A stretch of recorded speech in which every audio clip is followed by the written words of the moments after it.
Remember the American dream, the Aussie Welcome, the European greet?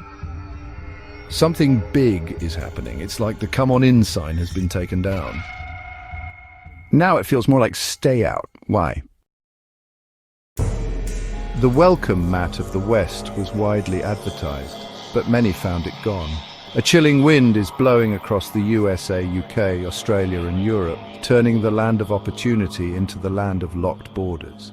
What's triggering this dramatic U-turn?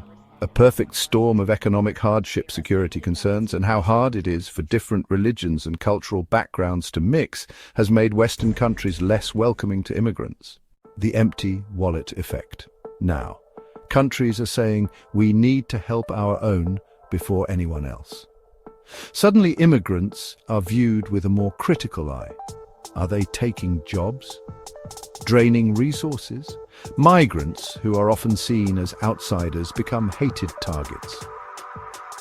Anti-immigrant talk sells, and sometimes politicians use economic fears to fuel anti-migrant blame for votes.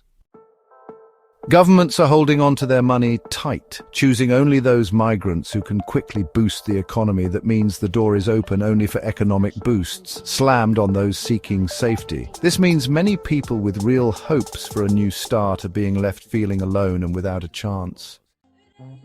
The dark cloud of suspicion. When terrible acts of terrorism happen, it creates a chain reaction of fear.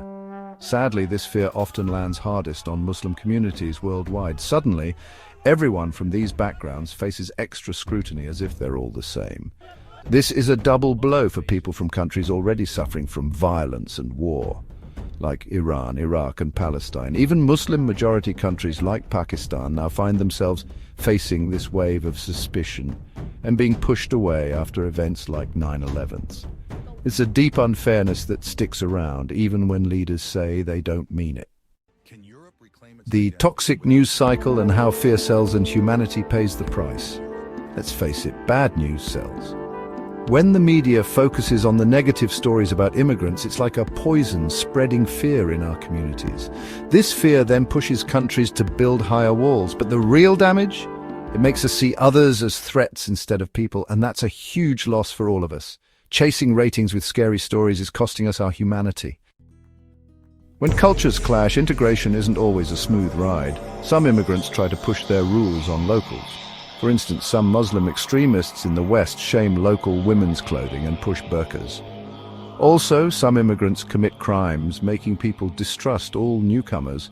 Adding to this, some who left bad situations at home try to recreate them here, forming separate groups and rejecting Western culture. Some even teach their children to hate Western ways and stick to strict old beliefs. It's like wanting to live in the West but hating its culture, which stops any real connection. The borders tightening policy. Forget dream vacations, skilled jobs, or even a new permanent home. The West's doors are slamming shut so hard, even desperate refugees are left waiting endlessly. Trying to get any kind of visa now feels like trying to win a game that's set up for you to lose, with rules that don't make sense. Visa rejections are at an all-time high. Global shockwaves, how world leaders are changing immigration. The Trump administration's zero-tolerance policy ripped families apart at the border, leaving deep, lasting wounds. This showed how much harder they were getting on immigrants. In 2025, the Trump administration launched Project Homecoming, a self-deportation program. President Donald Trump's statement: "We need strong borders and we need them now. We don't want criminals and drug dealers pouring into our country." He also stated, "We want you out of America." Fast forward to May 12, 2025, and the words of UK Prime Minister Keir Starmer's remarks sent shivers down spines.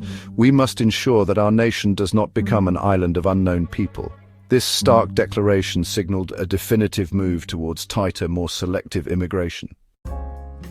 Whispers from down under suggest a potential blacklist in Australia targeting student visa applications from specific countries and regions flagged for fraud concerns. The message: some passports are becoming less welcome than others.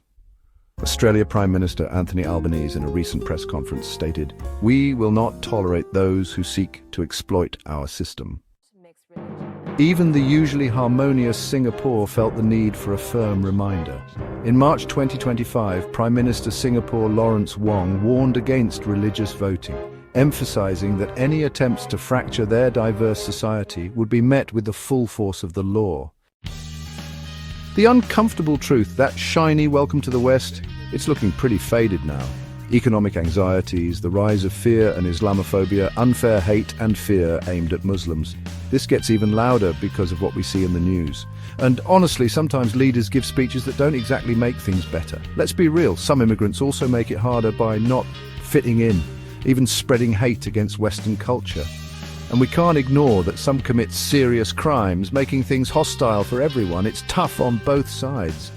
The million-dollar question, is this the new normal? Is the West's welcoming era truly over? The world is watching, and the answer will redefine global movement for generations to come. Share this if you think the world needs to talk about this.